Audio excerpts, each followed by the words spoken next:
창세기 강의 172번째 시간입니다. 오늘 창세기 마지막 강의가 되겠습니다. 다음 주에 부록을 조금 할까 생각 중입니다만 모르겠습니다. 또 감동되는 대로 한번 하고, 어쨌든 오늘이 마지막 시간입니다. 이긴 자였던 요셉의 삶과 죽음이 가르쳐주는 위대한 영적 교훈, 이란 제목으로 함께 말씀의 은혜를 나누기를 원합니다. 많은 사람들이 요셉의 이야기를 어떻게 표현하느냐, 신앙의 성공의 감동 스토리다 이렇게 소개합니다. 그러니까 그가 목동에서 시작했잖아요. 노예로 팔려갔잖아요. 죄수가 되었는데 일약 애굽의 국무총리를 30세에서 110살까지 했으니까 몇 살이죠? 80년을 했으니 이 신앙의 성공 스토리로서 이 요셉의 이야기를 얘기를 하죠.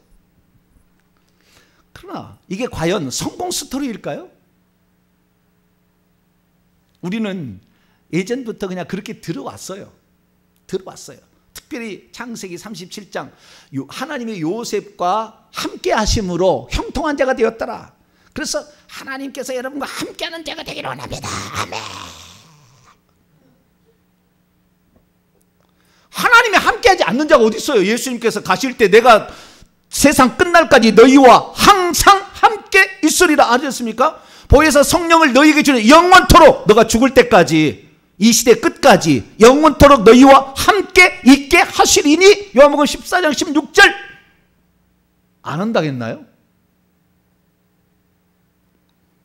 그런데 여러분과 함께 하시길 축원합니다. 아멘. 그럼 다 복을 받을 것처럼 생각하는데요.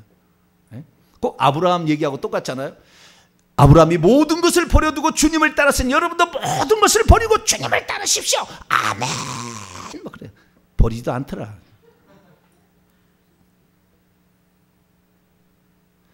아브라함이 복을 받았던 것은 그 저주를 끝낸 거예요. 할렐루야. 요게 핵심이 있는데, 그게 회개를 모르면 아무리 성경을 읽어도 그 왜 복을 받은지 모르니까 신앙생활을 30년, 50년을 해도 아직도 저주에 헤어나오지를 못하는 거예요. 어디에 문제가 있고 어떻게 이 문제를 해결할 수 있는지를 몰라. 그 해결의 열쇠를 정확히 알게 되면 그때부터는 이 저주를 풀어가서 점점 없어지니까 형통한 삶으로 갈 수밖에 없어요. 할렐루야. 그렇게 가야 되는데 아직도 물음표야. 40년 했는데 왜 그런 일이 벌어졌는지, 왜 내 자식이 일찍 죽었는지 알 수가 없어. 하나님이 데려갔대. 하나님이 할 일이 없어서 우리 자식이나 데려가겠어요? 어릴 때? 그런 식으로 하나님을 매도한다 그 말이에요. 하나님을 모르니까. 그래서 우리는 정확히 알아야 되는 거예요. 그래서 예수님께서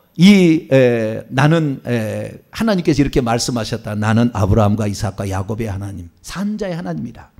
그래서 그 아브라함과 이삭과 야곱의 하나님, 모세 때도 출애굽기 3장에 하나님께서 나는 아브라함의 하나님이요 이삭의 하나님 야곱의 하나님 여호와이니 라고 얘기를 하잖아요. 그렇기 때문에 그 의미를 알아야 되는 거죠. 보니까 믿음의 조상 아브라함은 성부를 의미하는 것이고, 성자이신 예수 그리스도는 이삭이 모리아산에 번제 바친 거, 그 다음에 야곱은 성령 시대를 상징하는 거였죠. 그럼 요셉은 뭐냐? 누차례 제가 얘기했습니다만 요셉은 이긴 자들의 표상입니다. 할렐루야. 이긴 자들 표상. 제가 오늘도 혹시 누가 그런 설교를 하지 않았을까? 요셉이 이긴 자의 표상이다. 야곱은 성령 시대의 사람을 지칭하는 것이다. 그걸 누가 소개하지 않았을까라고 제가 뒤져봤는데 얘기하는 사람이 없는 것 같아요. 제가 발견을 못했죠. 있기는 있을 수 있겠으나 제가 네이버를 검색을 다 해보니까 그렇게 설교한 사람이 없어요. 그냥 성공 스토리예요. 그냥 믿음의 성공 스토리. 고난을 잘 이겨낸 사람의 성공 스토리예요. 그냥. 왜 그것을 하나님께서 보여주셨는가? 창세기 25장부터 야곱의 이야기가 50장에 끝나는데 왜 37장부터 50장까지 왜 요셉 이야기가 겹치고 있는가? 족장의 이야기에 왜 요셉 이야기가 들어갔는가를 분명하게 우리가 알아야 되는 거죠. 그래서 우리가 오늘 드디어 요셉이 애굽에서 입관하였더라. 그리고 끝납니다. 관 속에 들어갔대요. 오동나무 관에 들어갔을까요? 오동나무 관이 좋대요. 가세요? 아직 장례를 안 치러봤구나. 그냥 그 관의 종류가 여러 종류가 있어요. 그래서 오동나무 관에 너무 좋다 이런 말이 있는데, 검은고도 오동나무로 하고, 옛날 오동나무가 좋다고 그랬어요. 근데 오동나무가 이집트에는 없지 않을까. 나중에 그 조사해봤더니 석관에 들어있던 것 같아요. 고고학 자료를 발간해보는 석관에. 그래서 그 요셉의 시체를 출애굽 때 보면은, 정확히 출애굽 13장에 보면은 그 시체 해골을 메고 형제들이 데리고 오는 것을, 가지고 오는 것을 그래서 세겜성에 매장을 하게 됩니다. 자, 그래서 이 애굽에서 입관하였다라고 우리가 요셉 이야기로 끝납니다. 그래서 우리가 요셉 이야기를 단순하게 신앙의 성공 스토리, 물론 신앙이나 틀린 건 아니에요. 그건 틀린 건 아닌데, 이게 진짜 우리에게 말해주는 것이 뭐냐라는 거예요. 결국에 이것은요, 다른 게 아닙니다. 하나님께서 인류를 어떻게 구원하실 것인가를 보여주는 거예요. 하나님은 유대인만이 아닌 이방인도 구원하실 거라는 것을 보여주기 위해서 요셉을 애굽에 보낸 거예요. 유다는 신약 시대로 말한다고 하면 베드로와 같은 사람이고, 요셉은 바울과 같은 사람이에요.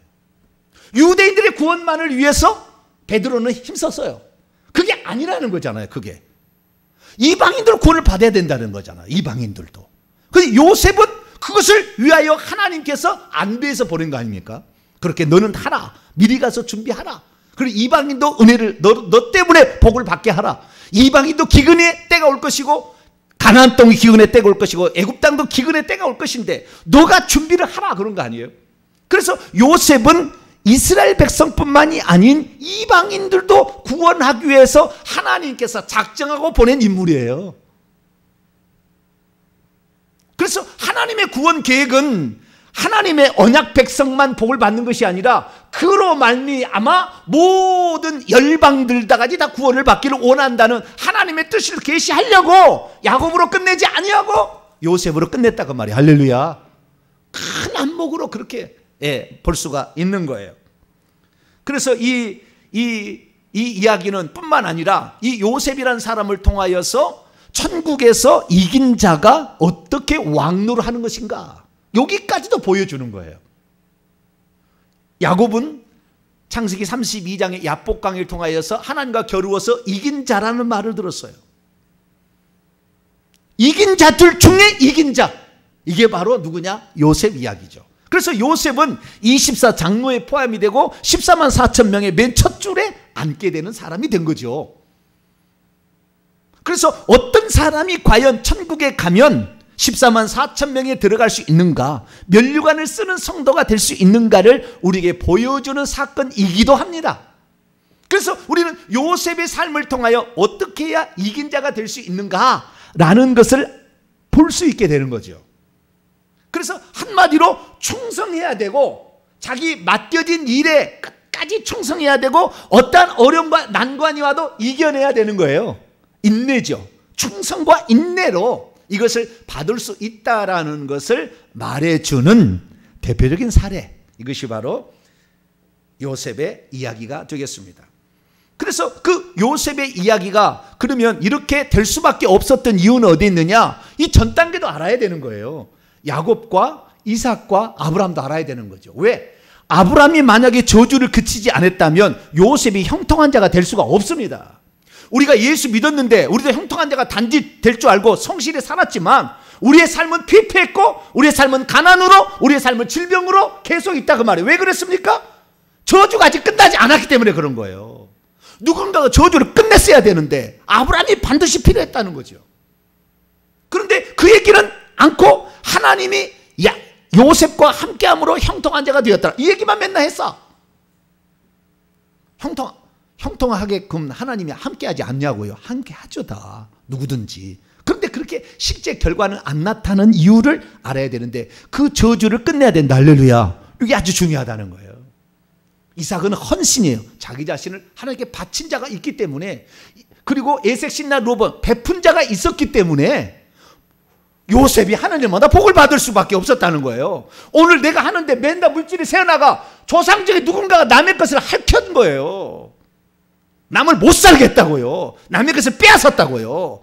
남을 죽였다고요. 모함을 했다고요. 그렇기 때문에 오늘 내가 어려움을 당한다고요, 사실. 그것을 회개해야 돼, 그것을. 근데 그걸 회개치 아니하고 그냥 하나님 나와 이미 함께하고 있다니까요. 그것이 문제가 아니었다는 거잖아요. 그래서 조상 중에 죄를 끝내고 베푼 자가 있어야 이 땅에 복이 많은 겁니다. 할렐루야. 그거예요. 네? 이 땅에 이 아브라함이 죄를 끝냈습니다. 그 다음에 이삭이 베풀었습니다. 그러니까 야곱이 그의 아들이 외삼촌 집이 부자가 돼. 그 다음에 이제 외삼촌 내 거 주세요. 6년 동안 했더니 그냥 부자가 돼. 두 대를 이루어. 할렐루야. 네. 그렇게 많을 수밖에 없는 건 뭐예요? 이전에 있었던 그게 있었기 때문에 가능한 거예요.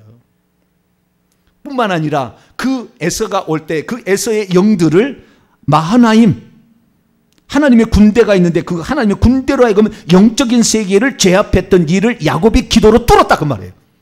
영적 세계에서 이기는 전쟁을 했다 그 말이에요. 야복강에서. 그렇기 때문에 요셉이 어디를 가더라도 건드릴 수가 없었다 그 말이에요. 아무리 모함을 하고 형제들이 미워해서 죽이려고 해도 죽일 수 없었다 그 말이에요. 왜? 저주가 끝냈고 그 다음에 헌신을 했고 그 다음에 영적 전투에서 승리하는 조상이 있었기 때문에. 할렐루야. 여러분이 아브라함이 되든지 이삭이 되든지 야곱이 돼야 그래야 요셉의 축복이 나오는 겁니다. 할렐루야. 요셉이 지혜로워서 요셉이 하나님의 은총을 입어가지고 당연히 그것은 누구나 다 마찬가지라니까요. 그것은 누구나. 근데 그 앞에 세 사람을 이해를 못하면 요셉 이야기만 따로 해가지고는 쓸모없는 짓을 또 하는 거예요. 자식이 또 험난한 골짜기를 걸어가는 걸 또 봐야 되는 거예요. 우리 자신이 아브라함이 되시고 이삭이 되시고 야곱이 될 수 있게 되기를 축원합니다. 이것이 돼야 된다. 그래야만이 요셉이라는 사람이 나오게 되는 거예요. 위대한 인물이 나오게 된다 그 말이에요. 사실 요셉의 인생을요 비교해 보면은요 영락없이 예수님의 삶을 그렇게 표현하는 거하고 똑같아요. 제가 좀 정리를 해봤어요. 6가지로. 예수님의 삶을 걸어가요. 예수님은 완전한 이긴 자의 완전한 표상이잖아요. 이긴 자 중에 이긴 자. 이겨서 요한계시록 3장 21절 보면 이겨서 아버지의 보좌에 앉으셨다. 내가 이겼고 아버지의 보좌에 앉은 것처럼 너희들도 이긴 자가 되라 이렇게 얘기하시잖아요. 그래서 그 예수님 이긴 자의 예표인데 첫 번째 아버지의 사랑과 형제들의 미움을 받았죠. 요셉이. 예수님도 하나님의 사랑과 그 다음에 유대인들 자기 형제인 유대인들의 미움을 받아서 결국에 십자가에 못 박혀 죽임을 당합니다. 형제들에게 은 20에 팔리는데 예수님은 은 30에 형제들에 있는 그 가룟 유다에게 팔리는 거죠. 두 명의 죄수 중 하나 술 맡은 관원장은 구원을 받았지만 떡 맡은 관원장은 매달려서 죽었죠. 예수님이 십자가에 못 박힐 때도 두 사람이 양쪽에 있었는데 두 죄수의 하나는 구원받아서 갔어요. 회개해가지고. 그죠? 그 장면이 그대로 나오는 거예요. 네 번째는 이 요셉이 아무런 죄가 없었으나 감옥에 갇혔잖아요. 그 누구죠? 모함이잖아요. 보디발의 처에 모함으로 죄수로 갇혀 있었으나 왕이 그를 건져버리잖아요. 너는 죄가 없다라는 거잖아요. 마찬가지로 예수 그리스도께서도 죄 없음이 무덤에서 풀려나옴으로 사망 권세를 깨치고 나옴으로 이게 나왔다는 것이 그대로 증명이 되고요. 다섯 번째, 요셉이 30세에 그의 공생애를 시작했던 것처럼 누가복음 3장에 보면은 예수님도 그 공생애 제사장이 하는 나이 30살에 공생애를 시작했다 나오잖아요. 마지막으로 형제들의 죄를 요셉이 용서해 줬죠. 오늘 본문에 나오죠. 용서 안 해줄까 봐 또 형들이 와가지고 아버지가 유언하기를 너희 형들의 허물과 죄를 용서하라고 했습니다. 요요요요요요 이렇게 얘기했다는 거 아니에요. 다 용서를 했는데도 요셉이 그걸 보고 눈물을 흘렸다는 거죠. 그래서 아버지여 저들의 죄를 용서하소서 이렇게 얘기함으로 결국에 이 이긴 자의 예표로서 예수님의 삶을 그대로 살아낸 게 누구냐? 바로 요셉이다 라는 사실을 알 수가 있습니다. 그래서 제가 이제 영적인 세계를 조금 더 들어가 봐서 파악을 해보니까 요셉은 아무나 할 수 있는 것이 아니었어요. 하나님이 아예 천국에서 그 일을 하기 위해서 작정해서 성숙한 요셉을 보내는 거예요. 할렐루야. 성숙한 요셉을. 나이가 들어도요 징징징징 거는 사람이 있어요. 이건 영적으로 성숙을 안 해서 그래요. 교회 와가지고도 훈련을 안 받아. 주의 종의 말에 순종도 안 해. 그런 사람들은 계속 어린아이입니다. 징징징징 하는 사람.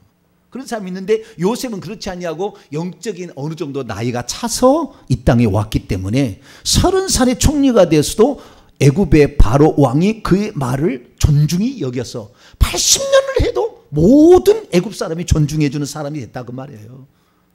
하나님의 이 안배가 있는 거예요.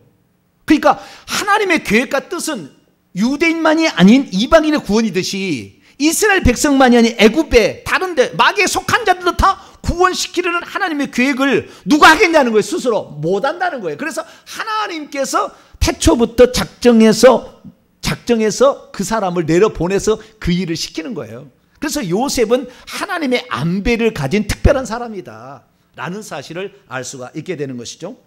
그래서 우리는 요셉의 삶을 통하여서 아하, 우리가 이 땅에 살아갈 때에 그런 사람들이 시대마다 한 사람씩 있는 거예요.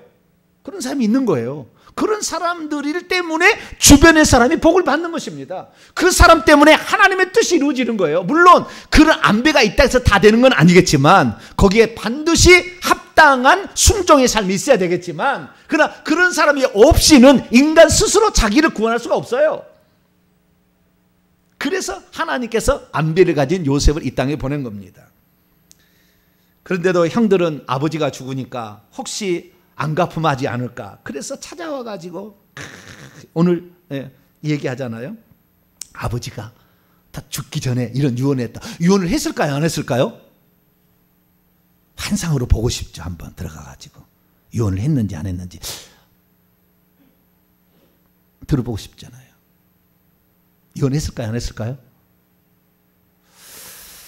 형들이 살아남기 위해서 거짓말로 동생한테 이 얘기를 할 가능성도 있기는 있을 것 같아요. 모르겠어요. 근데 했는지 안 했는지는 안 나왔으니까 확인할 길은 없어요. 확인할 길은 없는데 우리는 형들의 말을 믿어줍시다. 믿어줘가지고 그렇게 했다. 그렇게 했다고 치고 자 그렇게 했더니 그의 말을 듣고 그들의 형의 말을 듣고 요셉이 참 많이 울었어요. 죄라는 것이 그렇게 큰 거예요. 일평생에 따라다니는 겁니다. 그 죄를 지키면 일평생의 귀신이 저주가 따라다니는 거예요. 네. 그래서 또다시 네 번째 엎드립니다. 다시 친히 와서 또 그 다음 구절 또 친히 와서 엎드려요. 엎드려서 뭐라고 하느냐. 우리는 당신의 종입니다. 처음에 그랬죠. 꿈꾸는 자 네가 무슨 왕 노릇을 해? 우리 뭐 곡식단이 너의 절을 해? 이 자식이 어디 한번 연금 한번 봐봐라. 죽여버리자. 뭐 그럴 거 아니에요. 회의했던 거 아니에요. 그런데 그 꿈이 그대로 다시 이루어지죠. 요셉은 모든 것이 하나님의 뜻과 섭리대로 되어짐을 알았기 때문에 기꺼이 형제들의 죄를 용서해주고 하나님이 이 큰 구원으로 우리 백성들, 형들과 가족들을 살려려고 생명을 얻게 하려고 살게 하려고 나를 먼저 보낸 것이니 형님들 두려워하지 마시고 내가 형님과 형님의 가족까지 자식까지 다 돌볼 테니까 염려하지 마세요. 이렇게 하고 그들을 다 품어 안았죠. 그리고 시간이 흘러서 그러니까 요셉이 이 아버지를 장사 지낼 때는 요셉의 나이가 57세였습니다. 57세. 그리고 다시 더 살아서 110세. 그래서 110세에 이제 죽고 죽을 때 요셉도 똑같이 우리는 이 땅이 우리가 묻힐 곳이 아니고 이 땅이 하나님 주신 땅이 아니다. 반드시 그래서 나의 해골을 메고 들어가서 약속의 땅에 묻어다. 그래서 우리가 나그네 인생이고 우리는 천국이 소망이라는 것을 그대로 요셉이 보여주면서 이 인생을 마치게 됩니다. 요셉은 야곱에 비하면 파란만장하지는 않아요. 야곱에 비하면. 야곱은 정말 너무나 파란만장한 삶을 살았어요. 그래서 야곱의 삶을 돌아보면 우리 인생의 삶하고 비슷합니다. 그런데 이 요셉은 특별히 하나님의 계획, 언약 백성하고 전혀 언약이 들지 않는 둘 다를 구원하려는 하나님의 계획, 이것을 보여주기 위한 것이었다라는 것을 말해주고 있습니다. 그래서 그는 야곱의 90세에 늦게 자식을 낳았죠. 90세 라헬로부터 태어나서 11번째 아들로 태어나서 17세 형들의 시기와 질투로 애굽의 종으로 팔려갔고 10년 동안 보디발에서 종을 하다가 주인의 처에 모함을 당해서 3년 동안 감옥살이를 했고 죄수로, 그리고 30세 총리가 돼서 40살에 아버지를 만나게 되고 57살에 아버지의 눈을 감기게 되며 110살에 하나님의 부름을 받았던 그런 인물입니다. 자, 그러면은 이 요셉의 삶과 죽음이 우리에게 미치고 있는 그 중요한 교훈들은 무엇일까요? 저는 한 7가지 정도로 요약을 해봤어요. 그래서 제가 간략하게만 말씀을 드리고 마치도록 하겠습니다. 첫째, 요셉의 삶은 하나님께서 인간 구원에 대한 계획을 말씀하시는 것으로서 모든 인류의 역사는 하나님의 뜻대로 이루어진다 라는 것을 말해주고 있다. 이게 첫 번째. 두 번째는 이 세상에서는 하나님이 쓰시려고 작정하여 보낸 사람들이 있다라는 거예요. 그런 사람이 있다라는 거예요. 이런 사람들 때문에 많은 사람이 복을 받아요. 그러나 그 하나님께서 작정하여 보냈다 할지라도 그가 하나님의 사명을 완수하기 위하여 성실하고 충성하고 순결하게 자기 자신을 바치며 어떠한 고난이 찾아도 인내로서 그걸 이루지 아니한다면 나가리다. 나가리가 아니구나. 나가리가 왜 나가? 거기서 나가리가 나와. 나가리 그런 거 말이죠. 나가리. 나가리. 오리 아니고 나가리 이렇게 하는 거냐? 나가리. 아니다. 그거 안 된다. 이게 안 된다. 반드시 하나님의 계획과 작정이 있어도 그대로 안 살아간 사람도 꽉 찼습니다. 꽉 찼어요.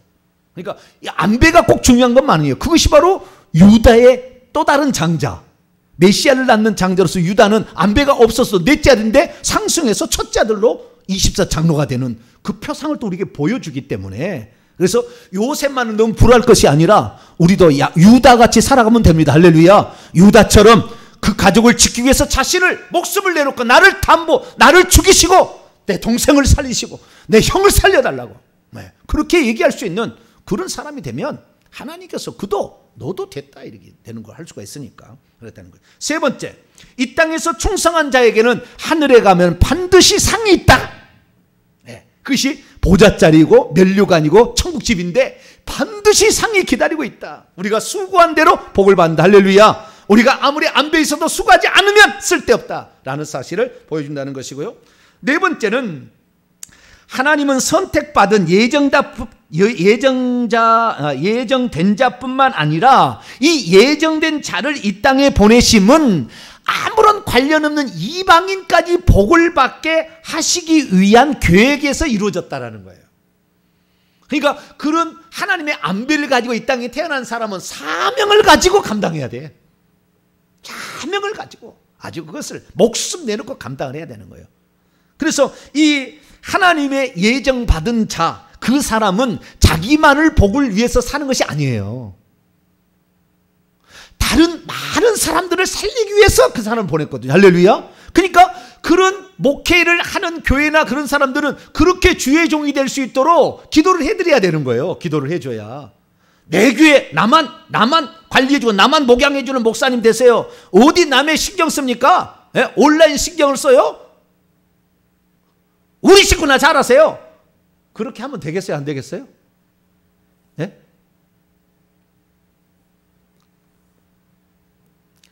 그릇이 틀리다 그 말이에요. 그릇이 틀리다 그 말이에요. 그래서 이 땅의 소명을 가지고 사명을 가지고 태어난 자는 그 사명을 완수해야 하나님이 충성하는 것이지 작은 지역 로컬 처치에서 그냥 만족하라는 게 아니라 그 말이에요. 다섯 번째, 하나님의 안배와 하나님의 사명을 깨달은 자는 그 사람이 어떤 사람이냐면 어떠한 고난이 있다 할지라도 절대 굴하지 않는다는 거예요. 그걸 뚫고 지나간다는 겁니다.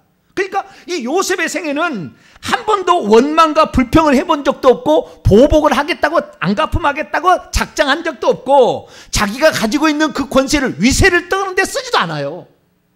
오직 하나님이 이 땅에 보내시는 목적을 향하여 그것을 쓰고 있다라는 것을 보여주는 것입니다. 그래서 이 하나님께서 이 땅에 보낸 사람은 끝까지 인내로서 어떠한 고난이 와도 흔들리지 아니하고 끝까지 그 일을 합니다. 이것이 바로 하나님께서 요셉을 통해 보내주신 다섯 번째 뜻입니다. 여섯 번째 뜻은 뭐냐? 하나님의 뜻을 성취하는 자들에게 있어서 고난은 필수적인 코스다. 뭐라고요? 고난은 필수적인 코스다. 죄가 있어서 고난받는 거 아니고요. 예? 죄가 있어서 고난받는 거. 죄가 있으면 당연히 베드로가 그러잖아요. 죄가 있으면 당연히 고난을 받아야 됩니다. 죄가 없음에도 불구하고 우리 주 예수 그리스도가 고난을 받으셨다. 너희들의 죄를 없애기 위하여. 너희들의 저주를 없애기 위하여. 채찍에 맞으셨다. 너희들의 질병을 없애기 위하여. 베드로서 2장 24절 그렇게 말씀하잖아요. 그래서 하나님의 뜻을 성취하는 자에게는 고난이라는 것이 있다. 그 죄가 있어서 그런 게 아니고 그 과정을 이루기 위해서는 사단 마귀의 공격이 있을 수밖에 없기 때문에 그런 거예요. 그러나 그 사단 마귀가 결코 이길 수는 없죠. 네, 고난을 이겨내니까. 마지막 일곱 번째, 하나님의 형통의 축복을 받는 것은 내가 잘해서만 된 것이 아니라 조상들이 이미 그 복을 받을 수 있도록 준비한 것을 내가 따먹는 것이기 때문에 자기가 복을 받는 것을 갖다가 자랑할 필요도 없고 자기가 복을 받는 것을 남을 위해서 베풀어야 후손이 잘 되는 것을 알라고 준 거라 그 말이에요. 많은 사람들은 자기가 무슨 이렇게 두 가지잖아요. 하나님의 안배가 있어서 복을 받든지 아니면 조상들이 그 아브라함, 이삭, 야곱이 해줬기 때문에 요셉이 복을 받든지 이런 것이지 요셉 자체만 잘해서 된 건 아니다라는 거예요. 그걸 알아야 되는 거예요. 나야 된 것은 하나님의 은혜로 된 것이고 우리 믿음의 선배들이 해준 덕 때문에 그렇다고 말이야. 할렐루야. 그걸 알아야 돼. 그러니까 겸손할 수밖에 없다고요. 그 사람은. 왜? 내가 이렇게 쓰임받는 것은 내가 똑똑하고 잘난 것이 아니라고 말이잖아요. 하나님께서 그걸 작정했기 때문에 가능한 것이고 내가 이렇게 말할 수 있고 내가 이렇게 축복받은 인생을 살게 된 것은 우리 조상들이 그만큼 수고하고 애쓴 게 있었기 때문에 가능한다는 것을 잊지 말아야 된다는 거잖아요. 그래야만이 그 사람이 끝까지 겸손히 가지. 그렇지 않으면 하나님께 쓰임받다가도요 70년 쓰임받다가도 마지막 잘못해서 지옥 간 사람이 있어요. 위대한 사람도 많이 있어요. 전 세계에. 하나님 예수님 직접 만나서 지시를 하고 그 얘기를 들어서 책으로 기록한 사람도 지옥에 떨어진다니까요. 지옥에 떨어져. 그 우리는 정말 우리가 겸손해야 돼요. 우리가 겸손해야 돼요. 오늘 이 요셉의 생애를 통해서 창세기를 마감하게 되는데 지난 1월 25일 날 월요일 날 첫 번째 창세기 강의 1강을 시작했거든요. 5달 오늘까지 해서 12일 됐습니다. 172강을 오늘 이렇게 마쳐서 이제 이 창세기의 대단의 막을 내립니다. 이후에 출애굽기 강의는 이미 2019년에 한 게 있습니다. 시리즈를 한번 보셔요. 쭉 보시게 되면은 인생이라는 것은 항상 내가 똑같은 것이 반복된다 그러잖아요. 요한계시록에도 7 인이 있고 7 나팔이 있고 7 대접이 그게 반복되는 거예요. 이렇게 항상 인생은 다 그렇습니다. 그래서 이 반복되는 과정 속에서 특별히 이 창세기에서는 성막이 안 나와요. 야곱에 의해서 성령 시대에 베델에다가 내가 집을 짓겠다 얘기만 했을 뿐인데 그것은 씨앗이고 출애굽기에 들어가게 되면 출애굽기 25장부터는 성막이 50장까지 나옵니다. 아니 50장이나 40장. 출애굽기는 40장이에요. 25장부터 40장의 그 후반부는 성막 짓는 이야기, 교회 이야기예요. 교회 이야기라고. 그러니까 출애굽기는 또 교회에 관한 엄청난 그 뭡니까 씨앗들이 거기에 팍팍팍팍 있어요. 그리고 출애굽 1장부터 24장까지 출애굽에서 나중에 십계명을 받기까지 그 과정을 보게 되면 어떻게 마귀에 속해 있는 사람이 나와서 광야를 통해서 가나안까지 갈 수 있는 것인가를 정면하게 보여줘. 그렇기 때문에 출애굽기도 상당히 많은 유익이 있습니다. 나 오늘 이 창세기도 일단락을 짓게 되는데 창세기에서 일단락은 요셉으로 끝났다. 이긴 자들이 천국에서 왕노를 한다. 하나님의 계획은 이스라엘 백성만의 구원이 아닌 이방인의 구원까지, 우리끼리만 회개 천국 복음을 누리는 것이 아니라 모든 사람이 누리도록 해야만이 이것이 하나님의 뜻이다 그 말이야. 할렐루야. 자기끼리만 내 교회만 넓혀서 내 교회만 40만 50만 명 누리는 것이 아니라 내게 속하지 않아도 기꺼이 그들을 위해서 섬겨야 된다 그 말이에요. 우리가 비록 작고 우리는 요셉에 비해서는 아무것도 아닌 아주 적은 분량을 우리는 깨달은 거지만, 우리는 이 적은 것이라도 작은 것에 충성하면 많은 것으로 맡긴다는 주의 말씀을 믿고 이 시대 가운데 회개 천국 복음을 이 땅에 전하라는 그 목적을 끝까지 이루어서 여러분들도 천국에 가면은 보좌자리 내지는 면류관을 쓰는 성도가 되어서 하나님께서 나는 너 때문에 세상이 타락해도 소망을 가졌고, 나는 너 때문에 기쁨이 있었고, 나는 너가 나의 자랑이다. 할렐루야. 그런 말을 들을 수 있는 복된 성도가 되기를 간절히 바랍니다. 걸어가시는 하나님 감사합니다. 오늘 드디어 창세기를 마감할 수 있도록 은총을 베풀어 주시니 감사를 드립니다. 하나님, 이 창세기 이야기는 단지 요셉의 이야기가 아닌 하나님의 뜻과 계획이 인류 구원의 역사와 천국에서 누가 과연 왕노를 할 수 있는 것인가, 천국에서 복받는 자가 되는 것인가를 우리에게 알려주는 이야기로 듣게 하시니 감사합니다.